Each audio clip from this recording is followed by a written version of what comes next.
The Comprehensive Agreement on Bangsamoro is a final peace agreement signed between the Government of the Philippines and the Moro Islamic Liberation Front on March 27, 2014, at the Malacañang Palace in Manila. Signal and prayer are so strong and unrelenting. No more war, no more children scampering for their safety. No more evacuees, no more injustice, no more misgovernance, no more poverty, no more fear, and no more suffers. Tama na, we are all tired of it. A new dawn has come. The dawn for books, not bullets. For pink brushes, not knives. For whole communities, not evacuation centers. And for rewarding toil, not endless knife. The work is far from over, even as the pen pledges are sealed. Our common intentions will drive us forward, and that nobody else will pull our future together. Comprehensive agreement on the Bangsamoro finally brings with it the restoration of the identity, powers, and resources of the Bangsamoro. These three things, which have been powers since time immemorial and justly taken through colonization and occupation, are now returned to us. The bill was finally signed into law by President Rodrigo Duterte on July 26, 2018. The provisions of the law became effective on August 10, 2018. The process of the Islamization of Moro land first started in Sulu archipelago towards the end of 13th century through the missionary effort of a certain Tuan Masyaika. In 1570, there was no Philippine island, only in Mindanao. Royal family of Sulu and member of its royal courts.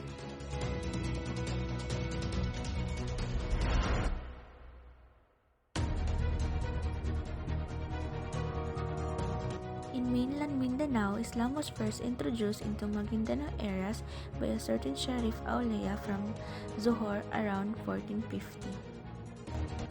The year 1565 was a fateful one for Muslims in the Philippine archipelago. The Legazpi expedition had come to extend the domination of the Spanish monarch, conquered its inhabitants, and convert them into Catholicism. The slow but progressive northward expansion of Islam from Brunei in the south of the islands was checked and then pushed back. From the Spanish perspective, Islam was deemed an undesirable and alien institution to be exempted from the lands belonging to Spain. By the first decade of the 17th century, most of the country's inhabitants had been pacified, baptized, and its various population. During the 3 centuries of Spanish rule, relations between Spaniards and Muslims were tense and often punctuated by conflict, although the Spanish often treated the sultans as sovereigns and even agreed to sign treaties with them. The ultimate Spanish objective of integrating Muslims into the colonial body politic, that is through their conquest. A troubled peace process. The 1976 Tripoli Agreement between the government and Moro National Liberation Front (MNLF) was not properly implemented. The autonomous region for Muslim Mindanao was undermined by poor governance. These setbacks discredited the MNLF, leading to a new round of insurgency by MILF, which adopted a more overtly Islamic identity. A 2008 pact with the Gloria Macapagal Arroyo administration focused on Moro rights to their ancestral domain. Our traditional lands, but the agreement was struck down as unconstitutional by the Philippines Supreme Court. Past experience of ineffective government-implemented development projects and their appropriation by clientelist networks has led grassroots activists to be sensitive about corruption and the politicization of aid and the risks of being co-opted by powerful interests. Internationalization of the peace process has resulted in significantly enhanced legitimacy and political credibility. One of the MNLF's major challenges is to demonstrate its ability to represent not only Islamic Moro communities but also the indigenous peoples of Mindanao. The MILF included indigenous leaders in political discussions, and the Sharia law envisaged for the Bangsamoro under the BBL would not apply to non-Muslims. Hi guys! So, dapat rin natin kilalanin ang Tripoli Agreement sa pagitan ng Moro National Liberalizations of Front or MNLF at ang Government of the Philippines. So, bago natin talakayin ang Tripoli Agreements, bumalik muna tayo sa history kung paano ba nag-start ang Islam sa Philippines.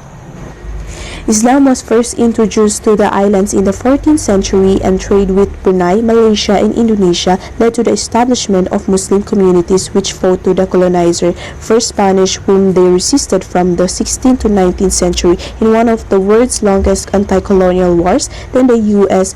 annexed the Philippines, including the Moro areas of the Mindanao and Sulu.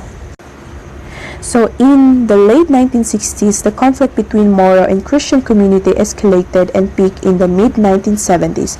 The Moro Islamic Liberation Front, one of the biggest armed resistance group, fielded some 30,000 armed fighters, and the Philippines deployed up to 80% of its combat forces against them. Around 50,000 people were killed and there was huge destruction. So in 1976, the Tripoli Agreement was signed in Tripoli, Libya by MNLF Chair Nur Mishwari and Defense Undersecretary Carmelo Barbero on December 23, 1976 with the late President Fidel Ramos. So the agreement provided for the creation of an autonomous region comprising 13 provinces and cities in the southern in Mindanao, 9 at that time in the Mindanao, in Palawan, the Basilan, Davao del Sur, Lanao del Norte, Lanao del Sur, Maguindanao, North Cotabato, South Cotabato, Sultan Kudarat, Sulu, Tawi-Tawi,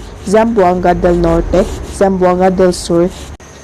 So during this negotiation, so according to the agreement na napag-usapan nila, so kung ano ba yung gusto ng mga Moro na gusto nilang ipatalata.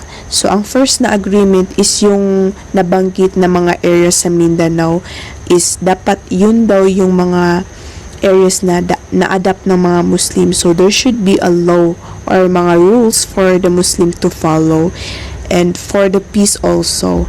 And another one is ano daw sa mga nabanggit na areas for the Muslim, they should have the right to set up their own courts which implement the Islamic Sharia law. So this Sharia laws is for the Muslim only. So it represented in all courts including the Supreme Court. And another one is katong in the south of the Philippines, ano daw, they should have the right to set up for schools, colleges, and universities.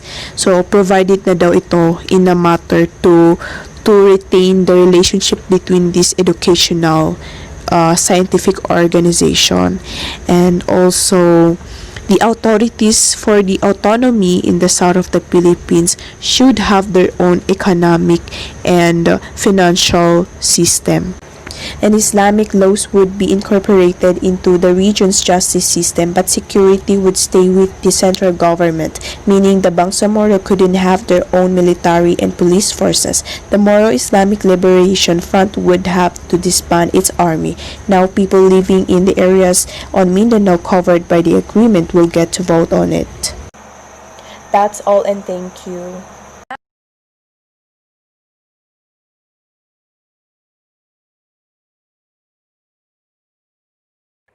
Islam arrived in the southern island of Philippines from the historic interaction of Mindanao and Sulu regions with other Indonesian islands, Malay Islands, and Borneo. The first Muslims to arrive were traders, followed by missionaries in the 14th and 15th century. As early as 1380, an Arabian trader named Karim al-Makdum reportedly reached the Sulu archipelago and later established Islam in the country.